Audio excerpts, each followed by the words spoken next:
Suite numérique, carte mentale.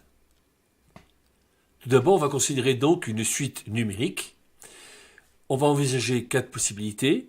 On a affaire à une suite arithmétique, une suite géométrique, une suite définie de façon explicite, un est une fonction de n, ou bien une suite récurrente de type un plus 1 égale une fonction de un indice n.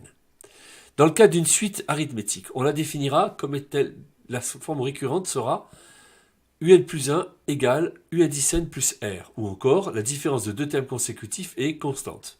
Dans ces conditions, un indice n égale un indice p plus n moins p r, quel que soit n et p entiers. En particulier, un indice n égale u0 plus nr, mais un indice n égale u1 plus n moins 1 r, etc. Au niveau des variations de cette suite, si la raison r de la suite est positive, on dira que la suite u est croissante. Si r est négatif, on dira que la suite u est décroissante.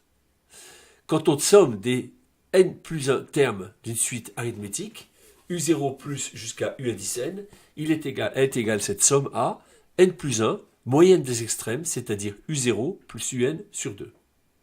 On passe à la suite géométrique. Elle est définie de la façon suivante. Sa définition récurrente est vn plus 1 égale q v indice n. Q est un entier, est appelé la raison de cette suite. Dans ces conditions, quel que soit n et p entiers, on aura v indice n égale v indice p, q puissance n moins p. En particulier, v indice n égale v0 q puissance n, mais vn est aussi égal à v1 q puissance n moins 1, etc. Au niveau des variations, si q est supérieur à 1, alors la suite q puissance n est croissante. Si q est compris entre 0 et 1, la suite q puissance n est décroissante. Dans le cas où q est négatif, eh bien on aura des suites alternées. La somme maintenant de n plus 1 termes d'une suite géométrique, n plus 1 termes consécutifs, v0 jusqu'à vn, sera égal à v0, le premier terme, 1 moins q à la puissance nombre de termes, c'est-à-dire n plus 1, sur 1 moins q. Passons aux limites. Pour une suite arithmétique, si r est négatif, alors la limite de u indice n égale moins l'infini. Si r est positif, alors la limite de u indice n égale plus l'infini. Pour les suites géométriques, tout va dépendre du signe du premier terme v0, mais on peut donner ce résultat. Si q est un nombre compris entre moins 1 et 1, la limite de q puissance n égale 0. Et si q est plus grand que 1, la limite de q puissance n égale plus l'infini.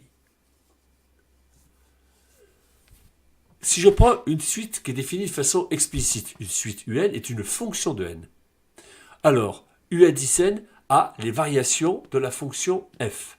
C'est-à-dire que si la fonction f est croissante, la suite u indice n sera croissante. Si la suite u indice n est décroissante, la suite un est décroissante. Attention, la réciproque est fausse. Quant aux limites, la limite de u indice n sera la limite de la fonction f, lorsque n tend vers plus l'infini. Dans le cas des suites, si la fonction f est croissante et u0 plus petit qu'u1, alors la suite un sera croissante.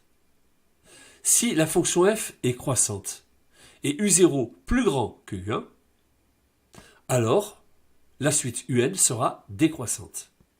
Par contre, si la fonction f est décroissante, on ne peut pas conclure directement. On va donc définir maintenant, rappeler la notion de croissante. Une suite u indice n est croissante si la différence un plus 1 moins un est positive. La suite u indice n sera décroissante si un plus 1 moins un est négatif. On aura les théorèmes. Si la suite un est croissante et majorée, à ce moment-là, on dira qu'elle converge. Si la suite un est décroissante et minorée, on dira qu'elle converge. On a le théorème des gendarmes. Si on a une suite un qui est comprise entre deux suites, vn et wn. Si la limite de vn égale la limite de wn égale l, alors la suite un converge vers l. Et le dernier théorème, qui est le théorème du point fixe, si f est continu en L, et si limite de un est égale à L, alors L est solution de la relation de récurrence, c'est-à-dire que f de L égale L.